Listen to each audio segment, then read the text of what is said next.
Shalom, shalom à tous une fois de plus.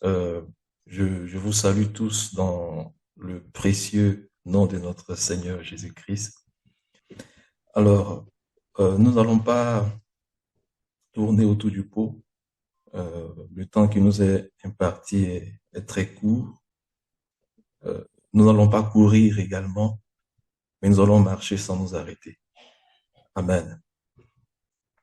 Nous avons été instruits sur l'importance de la parole prophétique. Nous avons été instruits sur le fait que la parole prophétique nous révèle par l'œuvre et le ministère du Saint-Esprit, nous révèle la parole vivante. Et nous avons besoin de la révélation de cette parole vivante pour être transformés et devenir semblables à cette parole, pour devenir parfaitement l'image et la ressemblance de la parole vivante. Donc, la parole prophétique va nous révéler, la parole prophétique va nous révéler la parole vivante, elle va nous révéler son œuvre, elle va nous révéler les différentes étapes du déroulement du plan de rédemption de la parole vivante, mais également, elle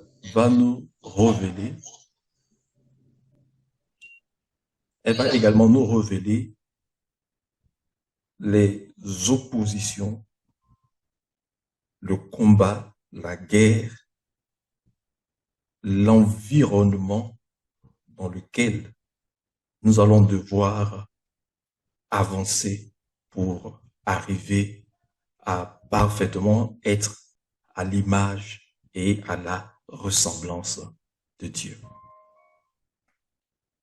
Comme tout le monde le sait, nous avons donc une conférence qui va tourner autour du thème de l'Antichrist et des systèmes antichrist. C'est un sujet qui est d'une grande importance au sein des Saintes Écritures, mais qui malheureusement est très mal compris. Et je pense que le Seigneur va tous nous aider à avoir une compréhension plus exacte. Pourquoi est-ce que nous disons que le sujet est important? Le sujet est important parce que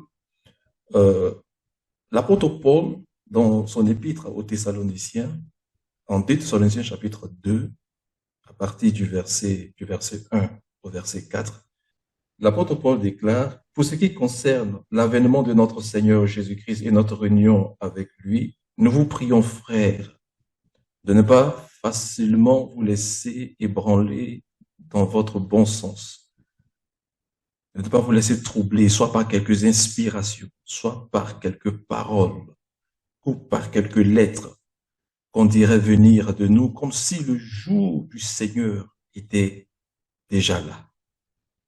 Que personne ne vous séduise d'aucune manière, car il faut que l'apostasie soit arrivée auparavant et qu'on ait vu paraître l'homme du péché, le fils de la perdition, l'adversaire qui se lève au-dessus de tout ce qu'on appelle Dieu ou de tout ce qu'on adore jusqu'à s'asseoir dans le temple de Dieu, se proclamant lui-même Dieu. Nous disons que le sujet est important parce que l'apôtre Paul, dans ce texte, est en train de nous dire que le jour du Seigneur, qui est le jour que nous attendons, qui n'est pas un jour de 24 heures, mais une période de temps, au travers de laquelle Jésus-Christ va, pour emprunter l'expression de l'auteur de l'Épître aux Hébreux, va se révéler, va apparaître à ceux qui l'attendent pour les faire entrer dans l'héritage qu'il a promis, pour les faire entrer dans notre pleine rédemption, dans la rédemption de notre corps, eh bien, l'apôtre Paul dit qu'il faut d'abord qu'on ait vu paraître l'homme du péché, celui qui va aller s'asseoir dans le temple de Dieu. Il faut que d'abord l'apostasie se mette en place. Qu'est-ce que je veux faire ressortir par ce texte? Il y a beaucoup de commentaires qu'on peut faire là-dessus, mais je vais juste me focaliser sur un aspect important. L'apôtre Paul est en train de nous dresser un calendrier. Il est en train de nous dire que un événement ne va pas se produire tant que un autre événement, une autre scène, une autre situation ne se met en place. Alors, du coup, cette situation qu'il décrit ici, cette situation d'apostasie qui va favoriser l'émergence de celui qu'il appelle l'homme de péché, eh bien, cette apostasie devient donc pour nous comme un jalon sur le calendrier de la manifestation de notre délivrance. Et donc, le peuple de Dieu doit être en mesure de pouvoir identifier, de pouvoir reconnaître la période de l'apostasie dont il est en train de parler et l'émergence de ce fils de péché, parce que c'est vrai que c'est une certaine connotation négative, mais en même temps, il dit que derrière, c'est en train d'annoncer, c'est en train de préparer, c'est en train de nous montrer que il y a quelque chose de plus glorieux qui est en train de se mettre en place. Donc, pendant que d'autres personnes seront touchées par l'apostasie, parce que certainement, ils n'auront pas compris ce qui est en train de se jouer, et bien, ceux qui auront le discernement, qui auront compris ce que c'est que ce qui est en train de se dérouler derrière cette apostasie, eh bien, vont saisir l'occasion pour renforcer leur préparation parce qu'ils savent que le jour du Seigneur va se mettre en place ou le jour du Seigneur est en train de se mettre en place. Deuxième élément qui nous permet de comprendre que ce sujet est important, c'est que la Bible nous fait comprendre que la victoire de la foi, la victoire que le Seigneur attend de ses enfants va impérativement passer par une victoire sur l'Antichrist, sur son système et sur ses œuvres. On voit cela dans Apocalypse, chapitre 15. On va lire deux textes. Apocalypse chapitre 15, le verset 2. Apocalypse chapitre 15, le verset 2.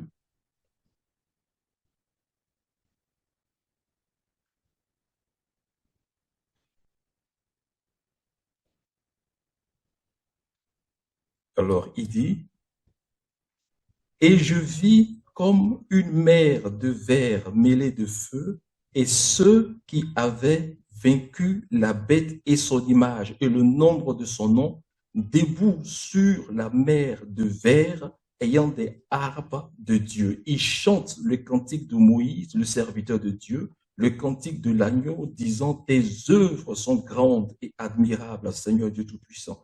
Tes voies sont justes et véritables, roi des nations. » Donc, nous voyons donc que ce peuple qui est décrit donc dans ce chapitre, eh bien, a vaincu.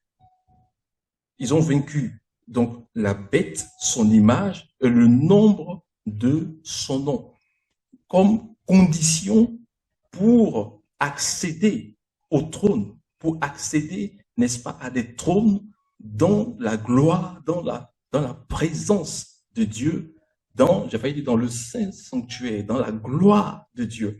Alors, après chapitre 20 également, le verset 4 nous fait comprendre cette nécessité-là. Il dit, « Et je vis des trônes, et à ceux qui s'y assirent fut donné le pouvoir de juger.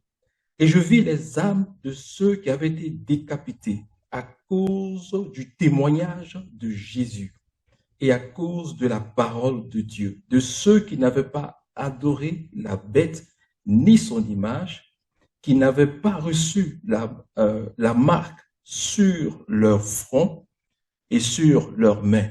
Ils revinrent à la vie et ils régnèrent avec Christ pendant 1000 ans. Donc, l'Écriture nous fait donc comprendre que pour participer à la première résurrection qui constitue notre véritable espérance, qui constitue, qui représente l'héritage que Dieu promet, qui constitue le fait de parvenir à la parfaite image et la ressemblance du Fils de Dieu, eh bien, il dit que cette position-là, cette participation à la première résurrection ne peut se faire qu'au travers de la victoire sur la bête, sur sa marque, sur le nombre de son nom. Alors du coup, nous devons donc pouvoir bien comprendre ce sujet, comme je l'ai dit tout à l'heure, parce que ça va nous servir de jalon quant à savoir, est-ce que nous sommes dans le jour du Seigneur? Est-ce que le jour du Seigneur est proche ou le jour du Seigneur est quelque chose qui est encore à venir? Parce que si l'apostasie est installée, si l'apostasie est déjà installée, alors nous pouvons donc comprendre que le jour du Seigneur s'est déjà mis en place. Et nous pouvons donc comprendre que si les choses se sont mises en place de cette façon, nous devons intensifier notre préparation parce que bientôt notre Sauveur va apparaître et sa rétribution est avec lui pour donner à ceux qui auront gardé fidèlement son témoignage. Il est important pour nous, pendant que nous parlons de ce sujet de l'Antichrist, parce que certains croyants pensent que lorsqu'on parle de l'Antichrist, qu'il s'agit, n'est-ce pas, certains le voient comme un personnage, ceux qui comprennent que ce n'est pas un personnage, qu'il y a plusieurs antichrists, eh bien, se disent que la manifestation des antichrists ou la manifestation de l'antichrist et de son système est juste une conséquence de personnes qui ont dévié de la parole de Dieu ou bien simplement un ensemble de faux prophètes qui sont venus et qui sont en train d'égarer les personnes qui ne sont pas bien affermies. Si nous regardons la chose sous cet angle-là, nous nous trompons et nous n'aurons qu'une vue partielle de ce qu'il en est en réalité, de ce qu'il en est exactement. Pourquoi est-ce que nous disons cela? Parce que l'Antichrist et son système n'est pas quelque chose qui est venu comme la conséquence de l'évolution du monde, comme la conséquence de l'évolution du christianisme ou une mauvaise évolution du christianisme. Non. C'est un élément, il constitue un élément clé du dispositif de l'ennemi de notre âme, qui, depuis des temps très reculés, est engagé dans un véritable combat pour s'opposer, je ne vais pas dire à Dieu, parce qu'il ne veut pas en tant que tel s'opposer à Dieu, mais il s'oppose à l'établissement du plan de Dieu, des desseins du Seigneur qu'il a formulés pour les hommes, et en particulier pour l'Église. Donc, lorsqu'on parle de l'Antichrist, c'est simplement la prolongation d'un combat qui date de très longtemps, qui remonte depuis la chute de Éilène, qu'on appelle donc Lucifer, de sa chute et de ses anges, et dans leur volonté, n'est-ce pas, de s'opposer au dessein de Dieu. J'aimerais que nous puissions regarder un peu la genèse de ce combat, la genèse de ce conflit, pour bien intégrer dans notre esprit que, eh bien, le système antichrist et ceux qui participent à ce système sont véritablement des instruments qui entrent donc dans une véritable stratégie de l'ennemi pour essayer d'empêcher que le plan du Seigneur, les desseins du Seigneur s'accomplissent, n'est-ce pas, dans notre vie. On va lire 2 Corinthiens chapitre 11. Confirme le passage. 2 Corinthiens.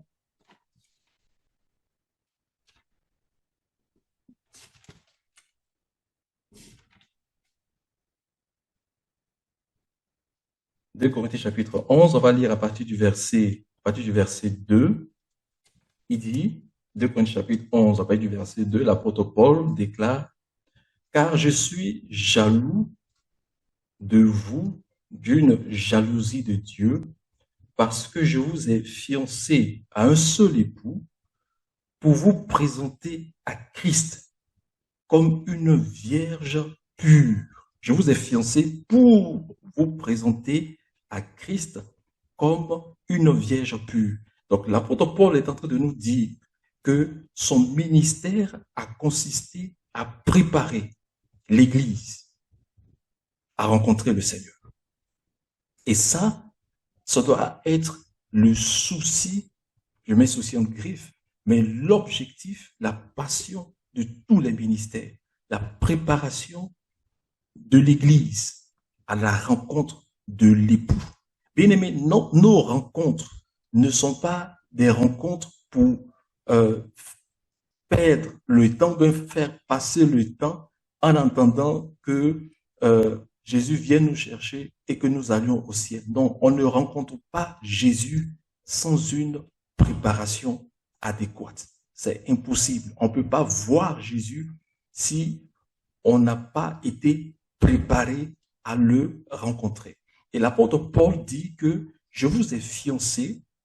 C'est donc une activité du ministère. Je vous ai fiancé pour vous présenter. C'est ça son objectif. C'est là l'objectif de tous les ministères. Préparer pour rencontrer. Préparer pour rencontrer. Et il dit toutefois, le verset 3, toutefois, de même que le serpent séduisit Ève par sa ruse. Vous regardez le lien que l'apôtre Paul fait. De même que le serpent séduisit Ève par sa ruse, je crains que vos pensées ne se corrompent et ne se détournent de la simplicité à l'égard de Christ. Il y a de nombreux sous-entendus dans ce verset. L'apôtre Paul dit que j'ai exercé le ministère pour vous préparer à rencontrer l'époux. Mais pendant que moi je fais ce travail, il y a un serpent qui lui est en train de faire le travail au contraire. Et son objectif, c'est de vous détourner de la même manière qu'il a fait dans le livre de la Genèse, vous détourner de la simplicité de l'évangile, vous détourner de la vision de la préparation, en corrompant vos pensées, de sorte à vous éloigner de Christ. Donc, Paul est en train de faire un lien avec la Genèse. Il est en train de nous dire que la même activité du serpent qui s'est déroulée dans le livre de la Genèse, cette même activité se reproduit encore dans l'Église. Et l'Église étant une vierge, donc une femme, donc une vierge qui se prépare, eh bien, le serpent est toujours dans son même contexte, détourné, n'est-ce pas, la Vierge, donc Ève, la mère des vivants, l'Église, donc l'a détourné de sa préparation. En travaillant où? En travaillant dans ses pensées, en agissant pour corrompre son intelligence. Ce qui nous permet de faire une projection rapide dans le livre de la Genèse, Genèse chapitre 3. Genèse chapitre 3, on va lire les versets 14 et les versets 15. Genèse chapitre 3, verset 14 et verset 15. C'est un texte que nous connaissons bien. Je vais juste tirer un élément. Si je regarde l'heure qui est en train de courir devant moi. Alors, Genèse chapitre 3, à partir donc du verset 14, il est écrit: L'Éternel dit au serpent, puisque tu as fait cela, tu seras maudit entre tout le bétail et tous les animaux des champs. Tu marcheras sur ton ventre et tu mangeras de la poussière tous les jours de ta vie. Verset 15. Je mettrai inimitié entre toi et la femme, entre ta postérité et sa postérité. Celle-ci t'écrasera la tête et tu lui blesseras le talon. Donc, nous essayons de montrer que le conflit dans lequel est impliquée l'Église et l'Antichrist et le système Antichrist, n'est-ce pas, est une prolongation de ce grand combat cosmique qui oppose donc les ténèbres à la lumière. Alors, dans ce passage, le Seigneur va dire quelque chose qui va mettre totalement en émoi tout le royaume des ténèbres et qui va amener le royaume des ténèbres à suivre l'histoire de l'humanité avec une grande attention, à suivre principalement deux images tout au long de l'histoire. Et ça, c'est l'obsession de Satan, c'est l'obsession des puissances des ténèbres. Le Seigneur dit au verset 15, « Je mettrai inimitié entre toi et la femme. » Donc, il y a un conflit. Et le conflit sera permanent. Cette inimitié va durer à travers l'histoire de l'humanité. Mais ce conflit ne va pas rester éternellement ainsi. Il dit, je vais susciter en la femme une postérité.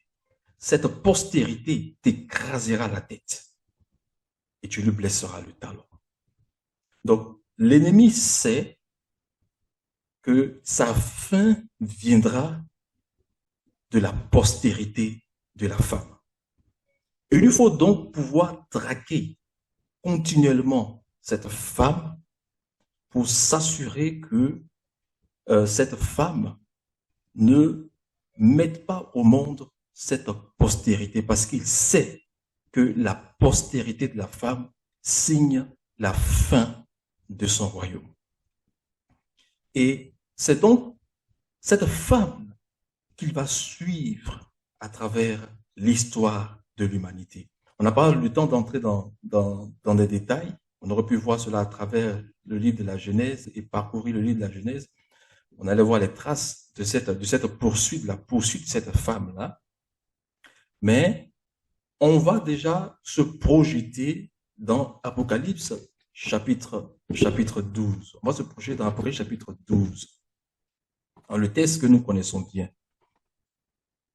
Et donc, on se souvient que l'apôtre Paul a dit à l'église de Corinthe que je vous ai préparé pour vous fiancer, pour vous permettre de rencontrer le Seigneur, mais pendant que je suis en train de vous préparer, je crains que le diable ait pu s'infiltrer, le serpent ait pu s'infiltrer au milieu de vous pour vous détourner de la simplicité de l'évangile. Après au chapitre 12, nous avons cette scène qui nous présente cette femme. Après chapitre 12, on va lire à partir du verset 1.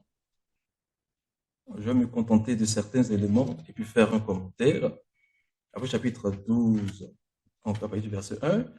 Un grand signe parut dans le ciel, une femme enveloppée du soleil, la lune sous ses pieds et une couronne de 12 étoiles sur sa tête. On va aller jusqu'au verset 4. Merci, frère Amen. Elle était enceinte et elle criait, étant en travail et dans les douleurs de l'enfantement. Elle est en train les douleurs de l'enfantement sont liées, n'est-ce pas, au développement de sa postérité qui a été annoncée dans le livre de la Genèse. Elle était enceinte et elle criait, étant dans les douleurs de l'enfantement. Verset suivant, s'il te plaît. Un autre signe parut encore dans le ciel, et voici, c'était un grand dragon rouge, ayant 7 têtes et 10 cornes, et sur ses têtes, 7 diadèmes. Verset suivant.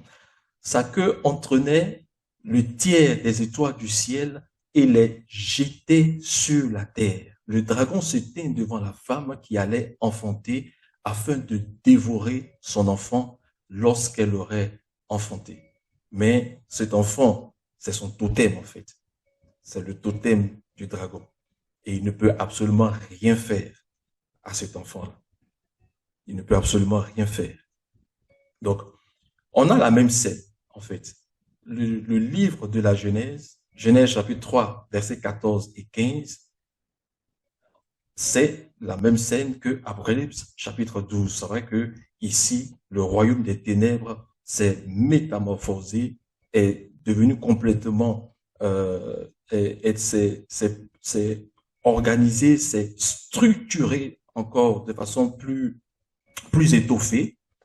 Et là, nous sommes toujours, n'est-ce pas, dans ce grand conflit cosmique. Il dit ici que sa queue entraînait le tiers des étoiles du ciel et les jetait sur la terre. Ça, c'est un tournant important pour le dragon. C'est un tournant important pour le dragon. Parce que entraîner le tiers des étoiles du ciel pour les jeter par terre constitue pour lui justement sa capacité à vouloir affaiblir la femme. Pourquoi? À cause de l'importance de ce que les étoiles représentent. Alors, certains ont dit, je sais que ça a déjà été expliqué, certains ont dit que cette femme pourrait représenter Israël ou pourrait représenter Marie. Mais il n'en est absolument rien à ce sujet. Le livre de l'Apocalypse a lui-même pris le soin de baliser la période et la période d'interprétation de la révélation. Donc, lorsque nous lisons dans Apocalypse chapitre 1, on va juste lire Apocalypse chapitre 1, et puis je vais revenir rapidement sur les étoiles. Apocalypse chapitre 1, le verset 19, il dit, « Écris donc les choses que tu as vues et celles qui sont et celles qui doivent arriver après elles. » Écris donc les choses que tu as vues. Donc, ce que Jean écrit, il écrit ce qu'il a vu. Donc, la première vision de Jésus au milieu des 7 chandeliers, ce que tu as vu, les choses qui sont, donc chapitre 2, chapitre 3, l'état de l'Église, et celles qui sont après elle, c'est-à-dire comment est-ce que l'Église va évoluer. Donc, on ne peut donc pas aller à une période antérieure à la vision de Jean. On ne peut pas aller à une période antérieure à la vision de Jean. Et cette compréhension nous est confirmée également dans le chapitre 4. le chapitre 4, euh, le verset 1, il dit, après cela, je regardais et voici une porte était ouverte dans le ciel. La première voix que j'avais entendue comme le son de la trompette et qui me parlait dit, monte ici et je te ferai voir ce qui doit arriver dans la suite. Donc, Jean est introduit donc dans le sanctuaire céleste et de la position du sanctuaire céleste, le Seigneur va donc montrer à Jean les choses qui doivent arriver dans la suite. Les choses qui vont donc arriver dans la suite. Et c'est donc par rapport, c'est donc les choses qui doivent arriver par la suite que Jean va donc pouvoir voir. Alors, on a lu que le diable a donc entraîné le tiers des étoiles et les a jetées par terre. Il a entraîné le tiers des étoiles et il les a jetées par terre. Ces étoiles-là, je crois que le frère Alain, la semaine passée, euh, avait brossé euh, le sens de ces étoiles.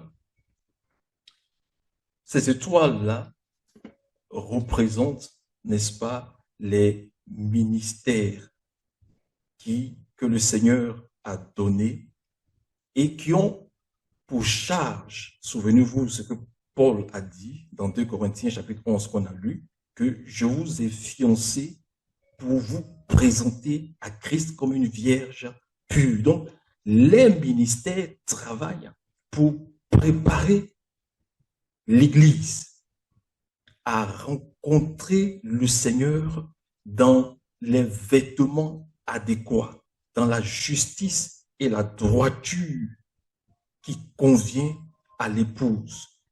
Permettre à l'épouse de garder sa virginité. C'est le travail des ministères.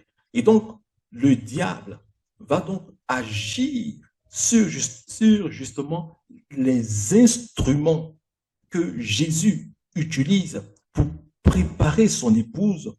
Et ce sont ces instruments-là qu'il va donc détourner. Il ne va pas seulement lorsque la Bible dit jeter par terre, jeter sur la terre, c'est une phase, c'est une action à deux volets. Donc, il va d'abord les détourner de l'objectif de leur mission en tant que ministre du Seigneur, en tant qu'étoile du Seigneur, donc qui vise à préparer l'Église. Il va les détourner de cet objectif en les séduisant. Mais ensuite, c'est pas tout. Et c'est là ce qui est le plus dramatique, c'est qu'il va les utiliser maintenant contre la femme. Il va les utiliser contre l'Église pour briser, en tout cas espérer briser la préparation de l'Église et détourner justement l'Église de la simplicité de l'Évangile et l'amener, n'est-ce pas, à des choses basiques, à des choses élémentaires. Parce que ce que l'ennemi craint, le diable ne cherche pas à empêcher les chrétiens de prier. C'est pas ça son objectif. C'est pas ça l'objectif du diable. Le diable ne veut pas nous empêcher de prier. Il ne veut pas nous empêcher de jeûner parce qu'il ne peut pas le faire. Il ne peut pas empêcher l'Église de faire ces choses. D'accord? C'est pas ça son objectif. Son objectif, c'est de s'assurer que l'Église ne reçoive pas la nourriture du temps convenable qui va lui permettre d'arriver à maturité. Parce que c'est ce qu'il craint. Or, les ministres qu'il a réussi à détourner, je vais juste faire un petit commentaire sur les éléments de détour. Les ministres qu'il détourne, il va les détourner avec, permettez-moi que j'utilise cette expression, avec l'appât des richesses terrestres, avec l'appât de la gloire charnelle, la gloire d'être au-dessus de ses frères, la gloire d'être glorifié, la gloire d'être regardé comme chef, la gloire de pouvoir être servi par les autres, alors que c'est un signe d'immaturité spirituelle, il va les détourner, il va donc les détourner par ces choses. Il va également les détourner par en, en venant corrompre leur compréhension, leur entendement de la parole du Seigneur. Donc, une fois qu'il les a détournés, eh bien, ils abandonnent l'objectif principal de leur ministère. Et ils deviennent donc des poisons, ils deviennent des sortes d'absinthe contre l'Église. Alors, on va regarder en Daniel chapitre 11, le verset 3, et en Jude chapitre 1, le verset 4. On va d'abord regarder Daniel chapitre 12, pardon, chapitre 12, le verset 3, pour donner du sens aux étoiles. Daniel chapitre 12. Daniel chapitre 12. Voilà, il dit, ceux qui auront été intelligents brilleront comme la splendeur du ciel, et ceux qui auront enseigné la justice à la multitude brilleront comme des étoiles à toujours et à perpétuité. Donc Daniel est en train de nous présenter donc les étoiles comme ceux qui enseignent la justice aux autres, ceux qui enseignent la voie de la justice. Et justement, la justice du Seigneur, selon le livre d'Apocalypse, chapitre 19, la justice, c'est le fin lin, ou du moins le fin lin, le vêtement de l'Église qui s'est préparé, qui s'est paré pour rencontrer son époux, eh bien, c'est la justice de Christ. C'est sa justice. Et la femme d'Apocalypse chapitre 12 qui est revêtue du soleil, elle est revêtue du soleil de justice. Et ça, c'est grâce à l'activité des ministères qui vont donc révéler au travers de l'évangile. Souvenez-vous que Romains chapitre 1, le verset 16 déclare que en l'évangile est révélée la justice de Dieu pour la foi et par la foi. Donc, les ministres vont donc révéler cette justice qui se trouve dans la révélation de l'évangile, et cela permet à l'Église donc de parfaire sa préparation. Donc, quand ils sont détournés de leur vision, quand ils sont détournés de leur objectif, lorsqu'ils deviennent des astres errants, pour emprunter l'expression de Jude, versets 12 et 13, et bien quand ils sont détournés de cet objectif, et bien ça va également affecter la préparation de l'Église. Et comme je l'ai dit, le Seigneur, en Genèse chapitre 3, verset 15, avait dit que la postérité de la femme t'écrasera la tête. Et la postérité de la femme, c'est le corps des croyants qui est parvenu à la maturité, qui est parvenu à la stature de Christ. Et c'est ce qu'il craint. C'est pourquoi il a intérêt à agir justement sur les étoiles du Seigneur. Et par rapport aux étoiles, on va lire Apocalypse chapitre 1, et nous allons voir comment est-ce que le Seigneur justement se sert de ces étoiles-là, leur importance. Après chapitre 1, et on va lire le verset 20, aller directement au verset 20. Il dit, le mystère des 7 étoiles que tu as vues dans ma main droite, les 7 et les 7 chandeliers d'or. Les 7 étoiles sont les anges des 7 églises. Je m'arrête là. Les 7 étoiles sont les anges des 7 églises. Les 7 étoiles sont les angelos, qui signifie messager des 7 églises. Et nous comprenons que ces anges ce ne sont pas des hommes, parce que Apocalypse chapitre 1, verset 1, nous dit que la révélation de Jésus-Christ, qui a donc été donnée à l'ange pour montrer, pour le révéler à Jean, eh bien, est destiné aux serviteurs du Seigneur. Après chapitre 1, je vais lire le verset 3 dit, heureux celui qui lit et ceux qui entendent les paroles de la prophétie et qui gardent ce qui est écrit. Donc, lorsque Jean écrit le livre de l'Apocalypse, il le transmet à ceux qui lisent, c'est-à-dire ceux qui peuvent donc expliquer le contenu. Et c'est pourquoi les lettres sont adressées aux anges, c'est-à-dire aux messagers, c'est-à-dire aux étoiles. Amen. C'est donc adressé donc aux étoiles. Et donc, le diable se sert donc, va donc, tenter, même pas qu'il va tenter, il va réussir. La Bible est formelle. Il va réussir à détourner le tiers de ses messagers. Le tiers, c'est un nombre important. C'est un nombre important. Et des étoiles qui sont détournées ils vont continuer leur ministère. Ils vont continuer leur ministère. Mais le message qu'ils vont maintenant propager sera un message de séduction. Ils vont continuer à parler du Seigneur. Ils vont continuer à dire Jésus. Ils vont continuer à dire que Jésus sauve. Ils vont continuer à dire venez à Jésus et vous serez sauvés.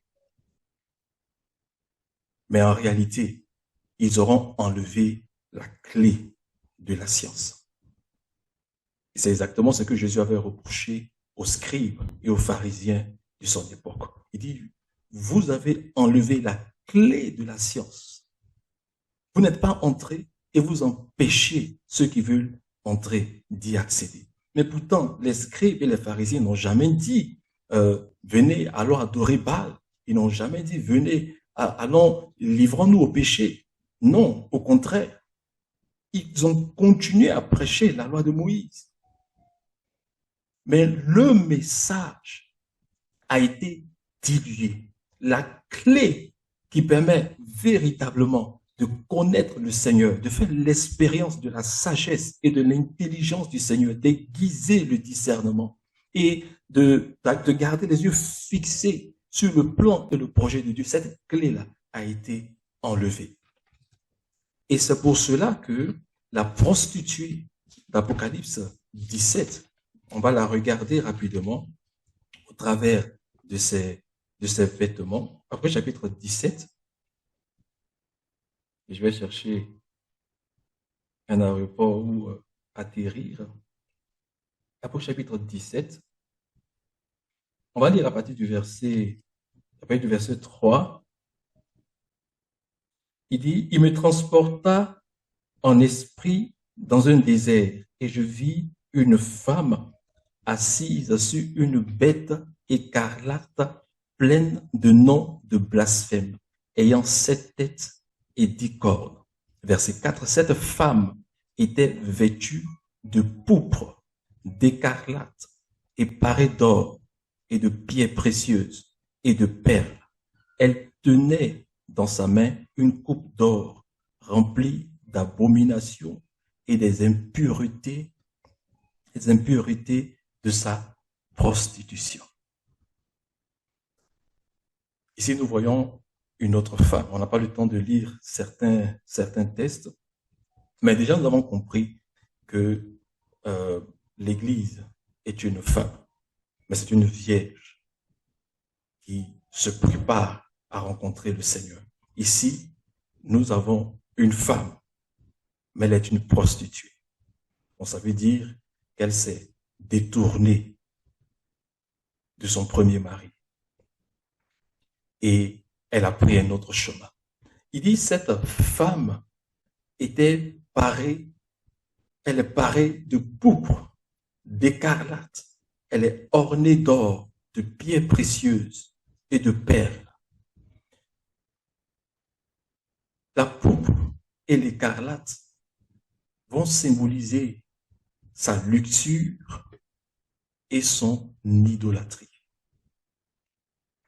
Alors, il y a, et vous voyez que sur le front de cette femme, on n'a pas eu le temps de lire, mais je pense que vous connaissez le texte. sur le front est écrit un mystère.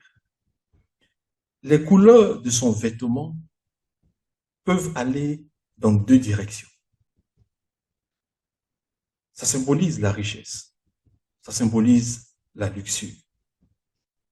Vous vous souvenez que lorsque les soldats romains étaient en train de se moquer de Jésus, ils l'ont vêtu d'un vêtement de d'un vêtement de couleur écarlate, d'accord? Et il disait, tu es le roi des Juifs. Et il prenait cela pour se moquer de lui, parce que cela symbolise justement la richesse et la royauté. En même temps, c'est des couleurs qu'on va retrouver non seulement dans le sanctuaire, et on va également les retrouver sur la tenue du souverain sacrificateur. Dans Apocalypse chapitre 18, on nous montre que cette prostituée et ceux qui ont fait commerce avec elle sont en train de se lamenter. Parce qu'ils disent que tant de richesses, en une seule heure, toutes ces richesses ont été perdues. Toutes ces richesses ont été perdues.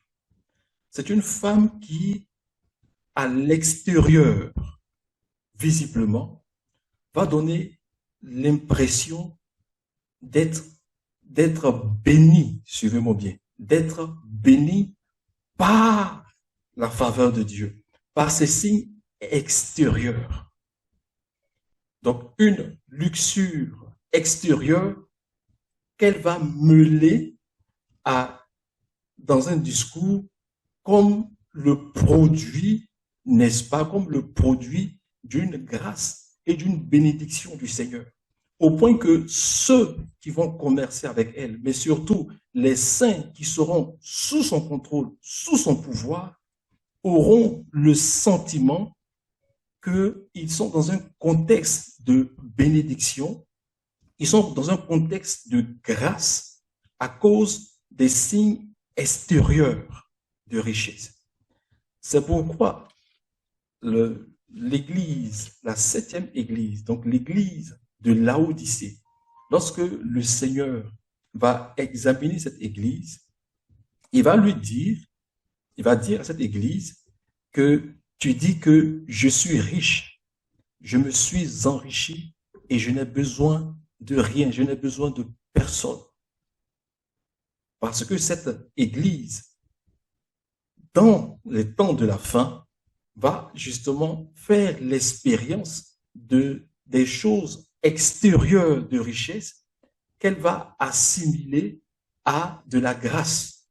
Et ce n'est pas étonnant qu'aujourd'hui, à notre époque, ce fameux évangile, dit évangile de prospérité, qui promet aux croyants la richesse, qui promet aux croyants des portes ouvertes et qui est brandi par de nombreux prédicateurs et qui attire une grande partie de croyants parce que pensant qu'il s'agit simplement de la grâce de Dieu qui est déversée, eh bien, ces signes extérieurs-là vont représenter donc ce vêtement d'écarlate et de pourpre, mais en même temps, elle va, par son discours, faire croire justement que on est toujours dans un contexte de la faveur de Dieu. Parce que c'est des couleurs également qu'on retrouve dans le sanctuaire, dans le sanctuaire j'ai failli dire dans le sanctuaire céleste, mais bon, dans le sanctuaire de Moïse. Donc, un mélange de faux, un mélange d'apparence de grâce qui va se manifester par des signes extérieurs de richesse, des signes extérieurs de situations décantées, mais qui en réalité ne sont que des choses terrestres, charnels, basiques, et qui ne peuvent pas permettre aux chrétiens de pouvoir grandir spirituellement et de pouvoir atteindre la maturité.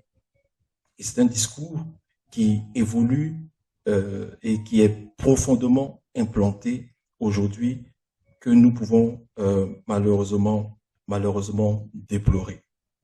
Bien-aimés dans le Seigneur, nous essayons tout simplement de nous faire comprendre que aujourd'hui plus que jamais, il est temps et il est important que nos yeux s'ouvrent, que nos yeux soient ouverts sur ce qui est en train de se jouer véritablement sur le plan spirituel. Nous sommes engagés dans un véritable combat. Et personne ne peut dire qu'il est à l'abri de quoi que ce soit. C'est pourquoi nous devons plus que jamais veiller sur nos pas, veiller les uns sur les autres et nous approcher davantage du Seigneur pour que nos yeux s'ouvrent, pour que notre entendement, notre intelligence soit connectée véritablement à ce que le Seigneur est en train de faire. Mais nous devons également prendre conscience que nous avons cette responsabilité.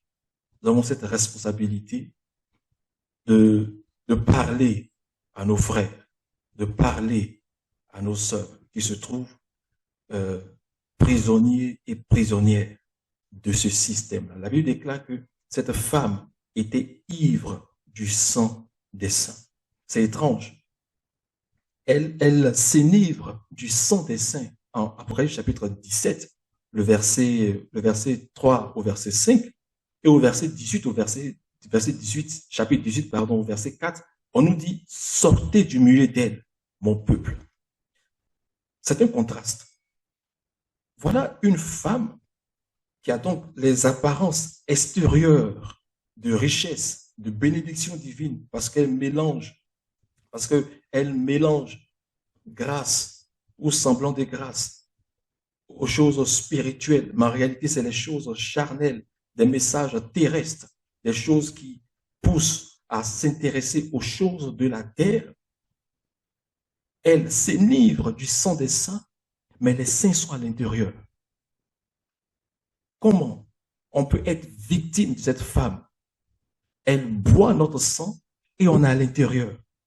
C'est parce que son pouvoir de séduction, au fur et à mesure que les choses sont en train de s'avancer, son pouvoir de séduction se diversifie et devient de plus en plus sophistiqué et subtil.